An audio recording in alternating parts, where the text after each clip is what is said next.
So when you're working your Overeaters Anonymous program, you might be identifying the foods and the eating practices that you're trying to get rid of. So there might be different things that you're trying to be abstinent from. Maybe you're trying to not eat sugar anymore, or maybe there are specific foods you don't want to eat anymore, or maybe you're trying to not overeat anymore, or maybe you're trying not to binge or purge, or whatever it is, whatever the thing is that your program is revolving around. And I'm sure you know what it is. The thing that you can point to and say, that's me in my addiction. You might be wondering, is it okay to do it one time?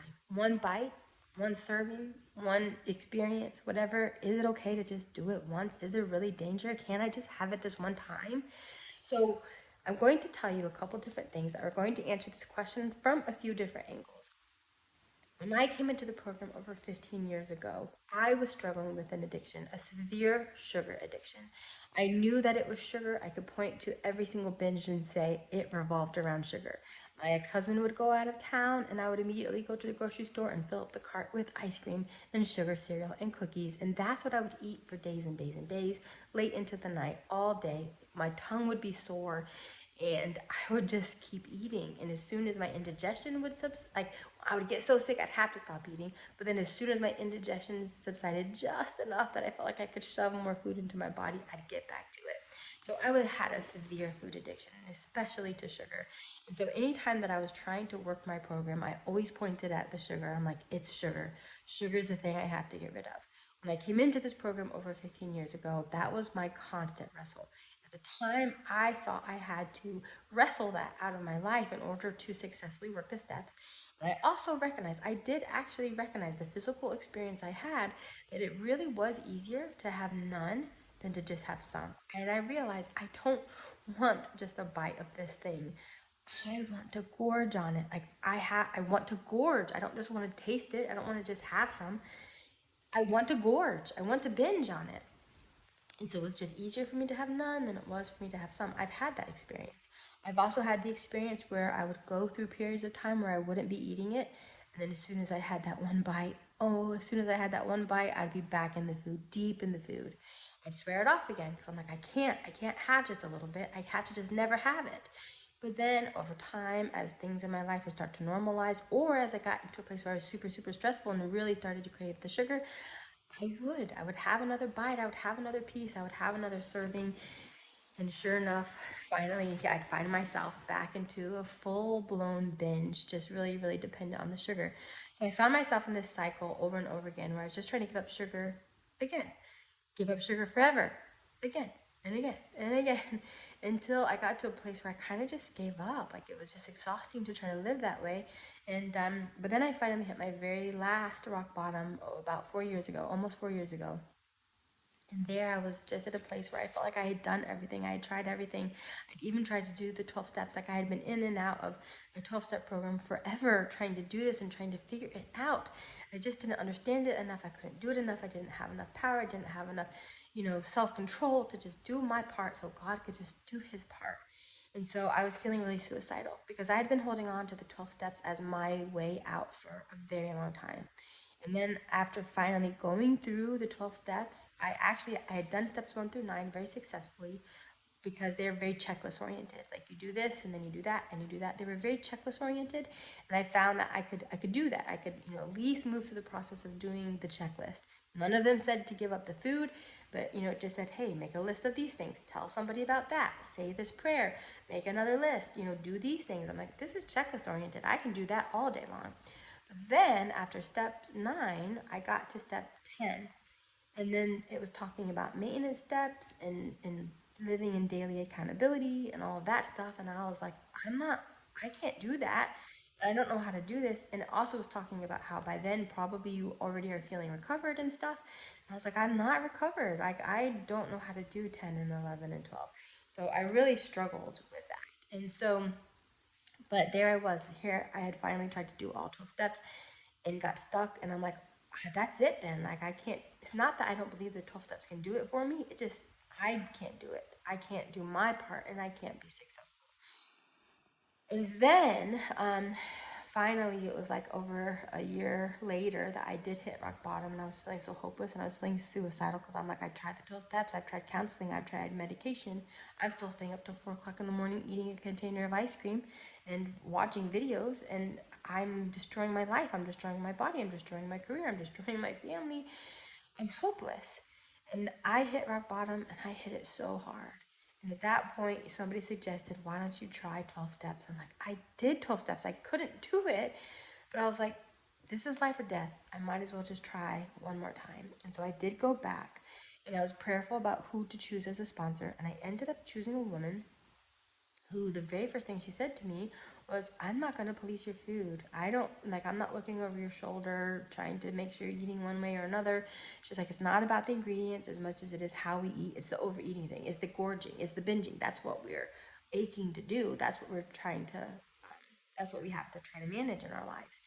And so, but still, like her mentality still was, we're one bite away from being back in our disease. I have another video about the disease thing. Make sure to watch it. And so we're one bite away. So when I was trying to not eat sugar, I knew I was one bite away. When I was trying not to overeat, I knew I was just one bite away from being back into my obsession. Well, what I have discovered since this time of coming back into the program and working my way through the other side of recovery, like I am so far, so firmly on the other side of recovery. I am a normal eater, and it's amazing. And I have bites sometimes of things. I have compulsive eating bites of things sometimes, and it doesn't send me into a frenzy. Now, let me tell you a little bit more. And again, I will tell you, I have had the experience of me going into a frenzy, and now living my life this way of it not being end all be all catastrophe. And why? I've talked to people who have that question of how can this be true for me when they can't see how it could ever be true for them. But I have had both of those experiences in my body and in my life. So I will tell you what the difference is. It's important to understand that addiction really ultimately comes from our struggle to emotionally regulate ourselves. We find ourselves in a place of pain, and we're just trying to find relief. So we run into our addiction as an escape for relief, for that dopamine that helps to regulate our nervous system and our emotional state and bring us back to a place of calm where we can figure things out. Our addiction is really great for that. It also has a lot of horrible side effects, and it's awful, and it wreaks havoc. It gives, but it takes so much. Addiction recovery is about recognizing, okay, I'm in this place of emotional and spiritual dysregulation, and I'm going to call on my higher power to come in to serve me and to regulate me and to calm me. And once that happens, you will find that you no longer have cravings. You don't have anything to escape from. We don't run to sugar because it tastes that great. We run to sugar because our feelings hurt that bad. We're not running to something, we're running from something. And then our higher power comes in and is able to calm us and give us the peace and the relief that we were once going to our addiction for. We quickly realize that our higher power does it better, faster, and it lasts way longer. And once we're in that place of calm, we don't need our addiction anymore. We don't need the food, at least in that space from a experience by experience time. If I'm dysregulated right now and I call on my higher power and say, God, I am dysregulated. I am really mad at my kid. I don't appreciate he spilled the milk, and I'm mad and I'm late and I'm frustrated. I'm trying to control something I can't control. Please take this from me and restore me back to a place of sanity and peace and security. And then he does. My craving for the thing goes away. I no longer have a use for it. So it's really, really, really important to understand that paradigm of what addiction is and what our addiction recovery requires to understand this one bite at a time thing, okay? This one bite away thing. If you understand that, then now let me paint this picture for you a different way. Let's say you have been abstaining from sugar for 3 months and it's amazing. And then you have one bite, just one. You're at somebody's birthday party. Why would you not have cake in order to celebrate your friend? Why can't you just have this one bite? So you have a bite, and now you're tasting it, and it tastes so good, and you've missed it. Oh, you've missed it so much.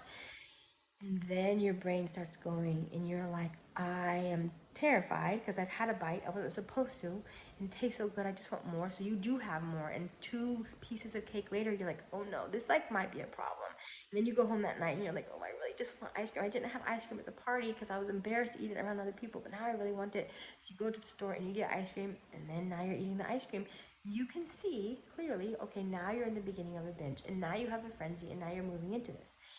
If you believe that you can only have one, you cannot even have one bite without this happening, it's going to make it happen to you. Because as soon as you have one bite, now you have the fear of, what have I done? I'm going to be back into binging, back into gaining weight. My program is over. I'm going to have to tell my sponsor. She's going to break up with me. I'm going to have to start over. Oh no, oh no. Now you're flooded with fear. You're flooded with shame. Oh no, what have I done? I can't believe I did this. I'm so stupid. I'm disgusting. I can't believe I did it. You're filled with shame. You're also filled with resentment. Why can't I just have one bite? Why? Why can't I be like everybody else? Why can't I just have a piece of cake and nobody, like anybody else? Why do I have to be the one? Once an addict, always an addict. Why do I have to be like this? How did this happen to me? You're filled with resentment. You're filled with dishonesty. I can just have this one piece. It will be fine. Nobody needs to know. Or maybe you go to the store and you get that container of ice cream. You wait till everybody's asleep, and then you stay in your kitchen and you eat it, but you don't want anybody to know. So now you go out to the trash can and put it in the trash underneath another trash bag so that nobody sees it. Now it's dishonest. So all of the things that create the addiction are flooding you. You are flooded not with the taste of delicious sugar, and it is good, by the way. I love sugar. It's not the taste of sugar on your tongue that sends you into a frenzy. It is the flood of the trigger feelings, not the experience of the trigger food. You are not one bite away from losing your abstinence. You might be one bite away from being really triggered. And when you're triggered, you are vulnerable to moving back into the food. If you haven't learned a better way, a consistent, trustful way to move into this with your higher power. So I want you to understand that whatever is happening with your food really is a reflection of where you are spiritually and in your relationship with God. I've talked about this in other videos. But it's important to understand this because for me, if I find myself in a place, and I don't swear off sugar anymore. Do you know what I mean? There's not any specific ingredients or foods at all in my life that I swear off. I've lost 120 plus pounds, not by fighting the food, but just by practicing and practicing, finding my emotional regulation with my higher power. There is something that does come up for me sometimes, and that is a compulsive, like an urge to compulsively. So if that happens, like, and this happened a few nights ago, actually. There was a few nights ago, I came home from my fiance's house, and it was late, and I don't usually really eat after dinner. And it was late, I was tired, I really wanted to go to bed. And he and I had a conflict earlier that day, and I came home and I reached for some M&Ms, and this was like at 10:30, 11 o'clock at night. It was late, and I ate those M&Ms, and I was like, that's weird. I don't usually eat late at night, but I'm not mad at my fiance anymore. I'm not afraid. Like, we worked through that thing, so that's weird that I'm having this experience. And so immediately, though, I recognized there must be something going on that I didn't recognize. And so I knelt in prayer and I asked, I said, God, like, I'm reaching for food at 11 o'clock at night. Like, what's going on? Where am I holding on to maybe some resentment or fear or selfishness and dishonesty in any form? And I remembered, oh yeah, I had had a conflict also with a family member that day. And we'd had a little bit of a, run in with each other that apparently I was still holding on to some resentment about. And I'd forgotten because I'd gotten so involved in the thing I was moving through with my fiance that other stuff had taken a back seat, but it was in me, it was still in my body, and here I was eating over it that night. And that was a compulsive bite. I had a compulsive reach for some M&Ms. And that was not the end of my recovery. It was a clue to me, an immediate clue of like, oh, I'm holding on to something that I don't know what it is. And so I knelt in prayer and I asked God, and he was like, oh, remember that little tiff you had with your sister-in-law? I'm like, oh yeah, and I'm really mad at her. Can you take that away from me? And he did, and that was like 3 or 4 days ago. I have not had a compulsive urge to eat since then. And there are moments like that in my life. Like I said, not food cravings, but like every now and then I will have some compulsive bites. I'm never going into a binge, ever, ever, ever. But I will find myself maybe reaching for a snack when I'm not hungry, and I'm just like, that's weird. Like, what am I holding on to? If I'm wanting to eat for, like, numb something, what am I trying to numb? And so I'm pretty self-aware. I usually just see those things in real time because working this program is so second nature to me. But like I said, every now and then, like the other day is a perfect example. The thing that took front and center was the thing I was moving through with my fiance. After that, I felt like all my problems in the world were solved. And then I remembered, oh, there's other stuff happening with other people in my life. And so I know I'm not one bite away. And to me, that is so encouraging because when I do have a bite, I'm not having the fear of like, oh no, what have I done? I'm not having the shame of, oh no, look what I've done. I'm not having the resentment of, how come I can't? I'm not having any of those. I'm not flooded with any of those trigger feelings. In fact, it just is a witness to me that I have a trigger feeling that I haven't identified that I have to give up to my higher power. So it's not the ingredients themselves. It's not the compulsive eating itself either that causes me to move back into my addiction at all. I always am using what I'm doing with my food as a reflection to tell me what's going on with my spiritual life. 99% of my life is spent at complete peace with food and food neutrality. The 1% where I find myself reaching for something, I'm not afraid I lost my recovery. I just recognize, like, oh, I missed something. I gotta sit with God for a minute and figure out what that is, unravel it, unpack it, and give it to Him, and we're good. And so that's it. That's the thing. That's how one bite can send you into a frenzy if you truly believe one bite will. Because you'll be flooded with those trigger emotions that you're going to eat over. But if you understand that your recovery can handle bites, then you will also know that your recovery, your resilience forever can handle bites. And I feel so safe. I feel so safe in my recovery because I know that I made mistakes on my way here. And so I know that my recovery can hold mistakes still. I know that 3 nights ago, 4 nights ago, when I compulsively reached for that handful of M&Ms, that wasn't the end of anything. All that was a conversation I hadn't had with my higher power yet. I had it with him, and here I am on the other side. Don't be afraid of the food. When you move into addiction recovery, the Alcoholics Anonymous book, it says we cease to fight anything and everything. We don't fight anymore. Don't fight. Don't be afraid. This is not a fight between you and food. Use the food as a reflection back on where are you with your program. No big deal.